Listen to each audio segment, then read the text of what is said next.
So yes, here's what I was showing you about Google keywords. The point of this is just to say that what most people think of as ecology is the science of ecology, exactly as Jack has said.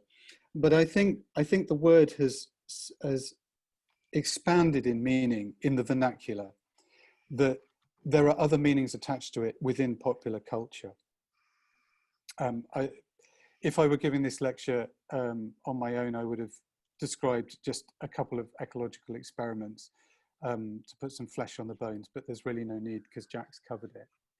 So my second definition is that ecology is something to do with political and social movements that are concerned with changing our relationship with, let's call it the environment, with nature, with the other than human. It might be to do with protection or conservation or social ecology, whatever. And we see this in the prefix eco. So we talk about ecofeminism, we talk about eco-philosophy, we talk about ecocide, we talk about eco-warriors. So the prefix eco has got something to do with the human and our relationship with the world, and generally trying a political or social movement trying to change human behavior, human institutions, human structures in relationship to the environment. A classic example of this is Greenpeace and their phenomenally powerful pieces of direct action, mostly conducted in the 1970s and 80s against against whaling, by putting themselves bodily in the way of whaling ships. Incredible acts of bravery. And whenever I see this image, I can always hear a kind of 1970s soundtrack. I can hear a wah-wah guitar and, you know, waka chicka, waka chicka, waka chicka, waka chicka. It's got that kind of sense of excitement, danger, people putting their lives on the line to try and stop whales being killed. And of course, more recently, certainly in Britain and spreading around the world, Extinction Rebellion have taken on the mantle of the sort of ecological, political, social movement of the day. Of course, they're not alone, and there have been many others.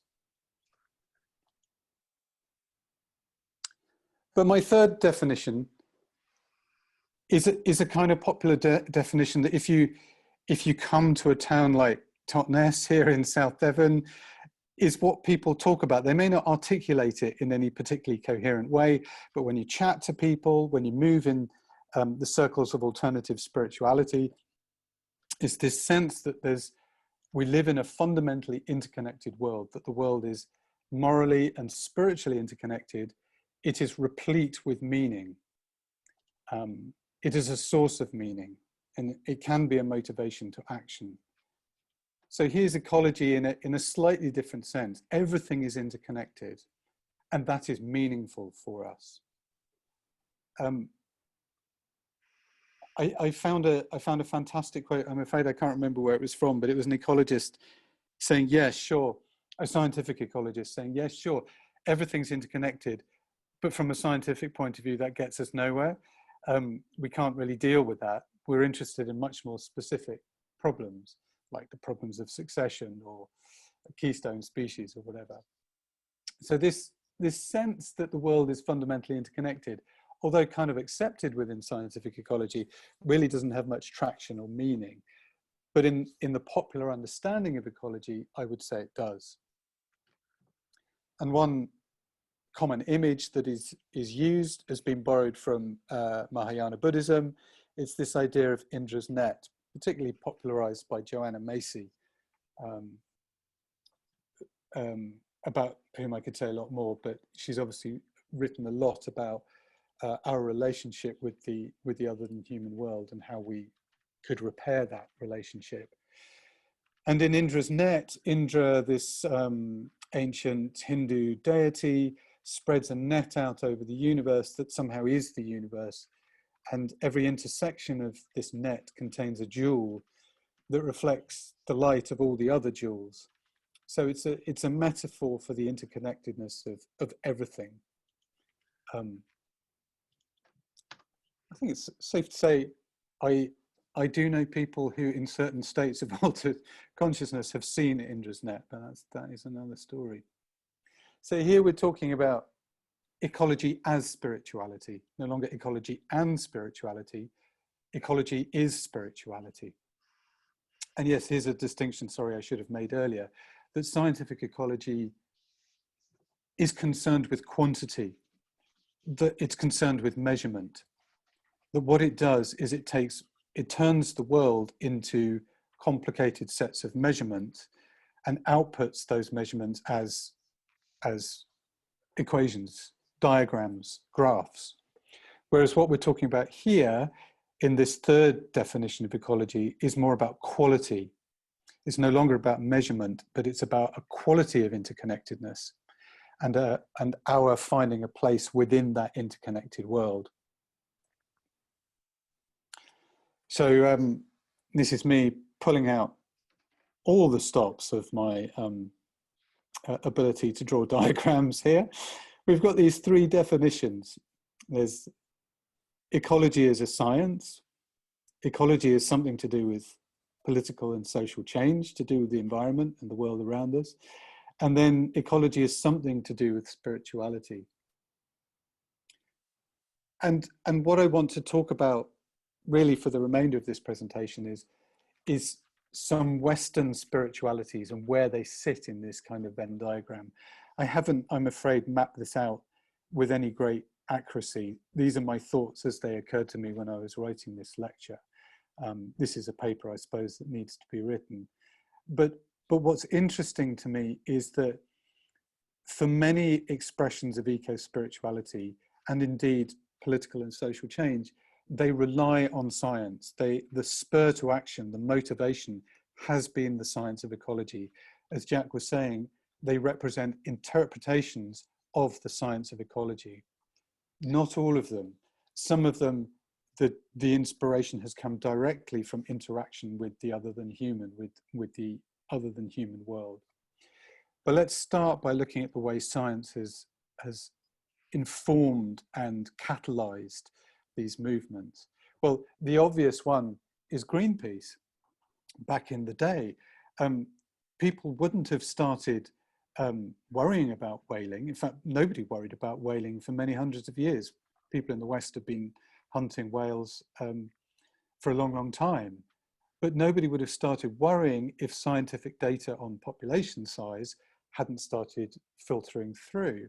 So the dramatic crash in the populations of whales started to become common knowledge in the 1960s. And that was one spur to ecological action. Also a key moment actually in the campaign to save the whale came in 1970. There was a fantastic documentary about this recording on the radio, on Radio 4, just last week, or a couple of weeks ago. In 1970, this scientist, this zoologist, Roger Payne, released an album of recordings of whale songs of the humpback whale. This was groundbreaking and revolutionary. People had heard nothing like it before. Nobody really knew until Roger Payne started doing his recordings, these mysterious droning sounds permeating through the sea had come from whales. And people were captivated by it. And it seemed to show that whales were a species that were in need of saving, that perhaps they had sentience. So this ecological study of whales and whale song and what humpback whales do with their songs and how they have repertoires of songs led to the whale becoming an icon of the green movement. So again, informed by science. I'm sure later on in the course you're going to talk about deep ecology, so I won't say a lot more about this, but deep ecology started really as a form of ecological ethics, or a branch of philosophy about how we should extend value to the other than human. We shouldn't just care about humans, we should care about the other than human as well. Although in Arne Næss's later formulations, it did start becoming more of a kind of spiritual movement. Arne Næss, great Norwegian philosopher, one of the founders of deep ecology. But again, the spur to action was the science of ecology and the data that it was producing on the state of the environment. Likewise, systems theory. This is, I don't know if you can see, because maybe you can see my my Zoom menu at the top of the page here, but this is by Fritjof Capra and Pierre Louisi, this book. Systems theory has come from science, but in Capra's interpretation of systems theory, it leads to a non-theistic spiritual view of ecology. But again, it's deeply rooted in science, and systems theory has led to Gaia theory. Again, the impetus is coming from science. What then about religions of the book? Well, I've included Buddhism here, but I realized, seeing the earlier presentation, my woeful ignorance of Buddhism. So perhaps I'm just going to bracket that for the time being and concentrate really on Christianity here, which is the religion of the book I have looked into in most detail. But traditionally, Christianity, at least, has not had very much to say about ecology. That's changed in recent years. I show this picture advisedly. This is a tree just 20-minute drive from where I'm sitting. It has a name. This is the Stumpy Oak. That's Stumpy Oak Cross. And I like the juxtaposition between this ancient oak tree, which must be maybe 300 or 400 years old, and a Christian cross, which may be just as old. It may be more recent, I don't know. But the two don't necessarily have anything to say to each other. I'm very glad to see that you're going to be studying the Lynn White hypothesis in a couple of weeks, so I won't say a great deal more. But in the 1960s, Lynn White Jr., this medieval historian at Harvard, published this very, very influential and controversial paper, The Historical Root of Our Present-Day Ecological Crisis, in which he laid the blame for our current crisis squarely at the door of Christianity. It's one of the most hotly contested papers of all time, particularly in this domain, and people are still arguing about the extent to which Christianity is to blame. Lynn White pointed to religions of the East and said they are more intrinsically ecological, and that claim has indeed been challenged when you look at the way in which Eastern religions have treated the environment rather than what they say about the environment. Some scholars argue there's not much difference.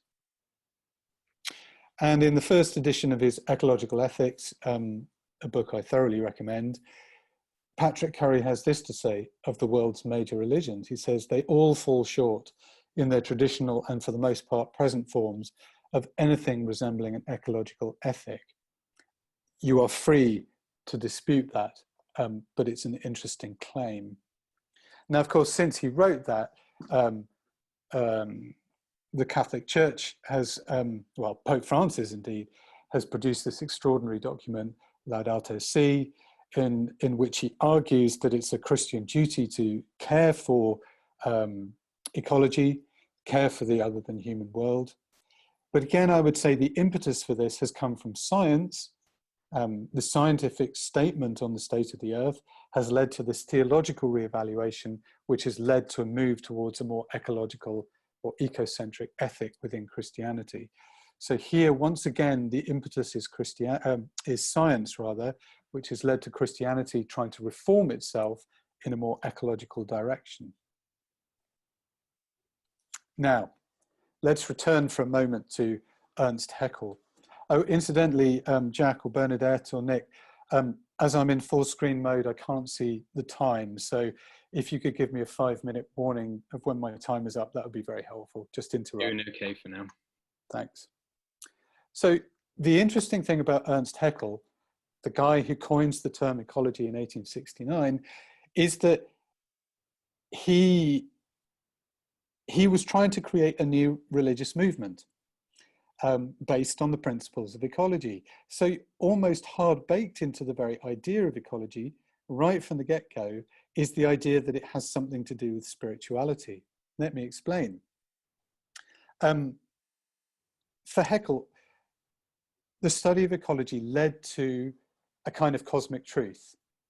For him, it was a monistic view, meaning that there's no mind and matter. There is just one stuff in the universe. There is one thing. There's no deity, so it's a non-theistic kind of worldview. But we are supposed to accept that there are these laws of nature, that there is this eternal flux of life and death, and the returning of more organisms. So when I die, my body will rot and it will become a habitat for new organisms. And there's just this endless recycling, and there's a kind of beauty and a spiritual vision in it for Haeckel. This is what Mario Gregorio has to say on Haeckel's view. There's no dualism, there's no divine creation, there's no afterlife. There's just the eternal existence of force and matter in incessant change. Individuals were the ephemeral means for the maintenance of force and matter, and into the eternal substance of the universe from which they'd come, they would return, from here to eternity. Now, I can't say I fully get Haeckel's vision, but he proselytized, he set up a monist league, and he tried to draw people into this worldview. And he lectured and wrote extensively, trying to promote this view, this non-theistic monistic view. And of course, Haeckel is famous for his illustrations, for his artworks. His book, Art Forms in Nature, or at least that's the English translation, it's still in print. And he lays out these extraordinary illustrations of mostly marine organisms. But I would argue these are icons. They're iconic, not just in a sort of metaphorical sense, but in a literal sense. He's deliberately laid out these forms of nature to be icons of his new religious worldview. You are supposed to browse through his book and ponder these images and behold somehow the fundamental forces of nature and behold your place in the world, your ephemeral place in the world. And they do have a really captivating quality. I come back to them repeatedly, and I look at them, and they're incredibly beautiful in an aesthetic way, but also in the sense of revealing the beauty of the natural world.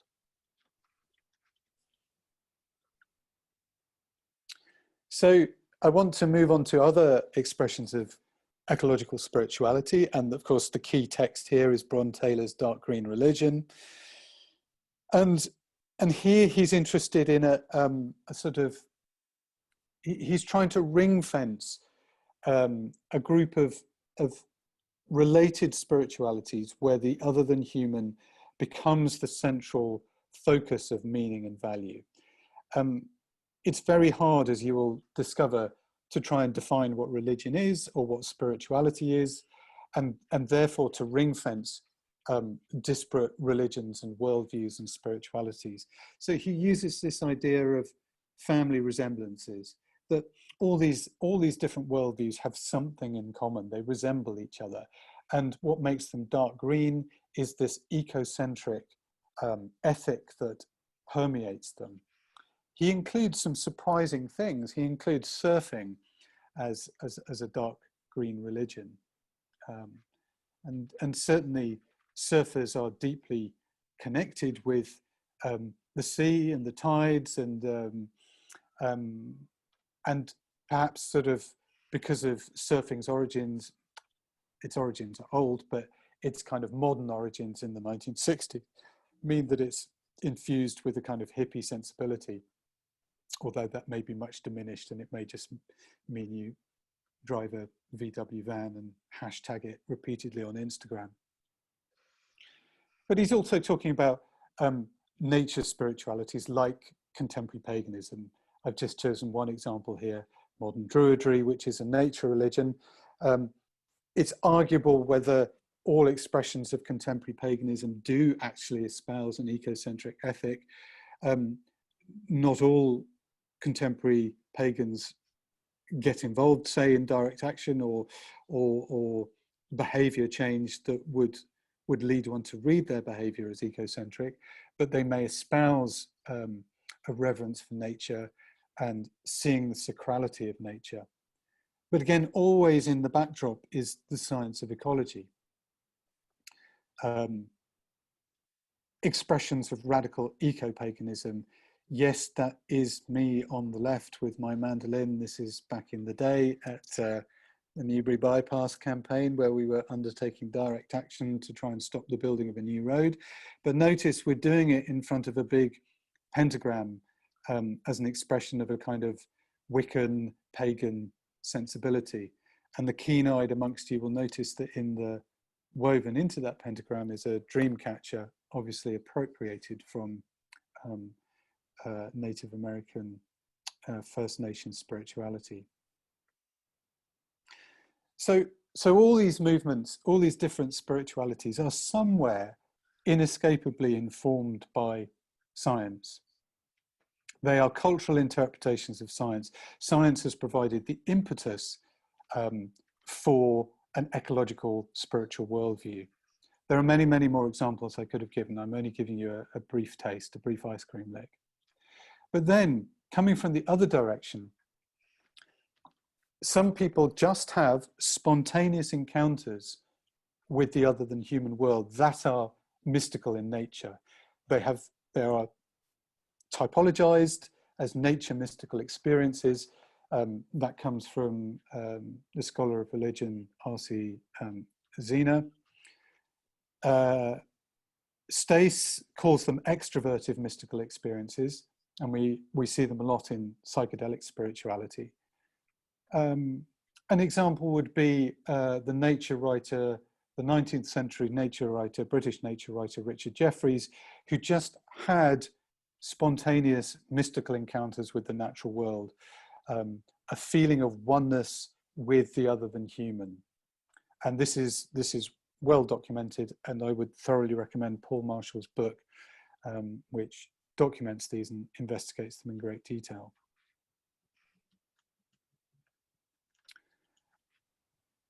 And this is my so what slide that I always show in my lectures. An Indigenous woman looking skeptical. Where's the Indigenous in all of this? Well, as we've already kind of alluded to in both presentations, Indigenous cultures have been living intimately with the other than human for millennia, and their worldviews are not informed in any way by the science of ecology, which, as we've seen, is a very, very recent Western construction. And it kind of makes sense that, you know, if you're living in say you're living in the Amazon rainforest, there's a lot of things that want to kill you in the rainforest, from bacteria and fungi, through to predators, through to weather events. And if your worldview isn't sufficiently in keeping with the ecology, you're not going to survive very long. So it's pretty obvious that there's an ecological imperative to having an ecological worldview in an Indigenous setting. And that clearly was the case in European pre-Christian cultures as well. And so I just briefly want to mention animism here, which is a way of understanding the world, that the world is full of people, only some of whom are human. So there may be other than human trees, and other than human rocks, and other than human peccaries, and other than human fungi. And they all in some sense have personhood. And in this worldview, which I would argue is extremely common, although in many variants, in Indigenous cultures, you are propelled therefore into a world of relationship, where it behoves you to maintain correct relationships with the other than human people with whom you share the world. So maybe you need to eat some of these other than human people. Maybe that some of those other than human people want to eat you. The point is that whatever you do, you need to maintain correct relationships. And so if you are hunting an organism to eat it, it may be that you need to say certain prayers as a form of reciprocity, or it may be that once a year you need to dress up as that animal and give your energy and your sleep and your hunger and your discomfort by dancing for 3 days to give something back. The point is that in an animistic worldview, you are propelled into a world of reciprocity. That's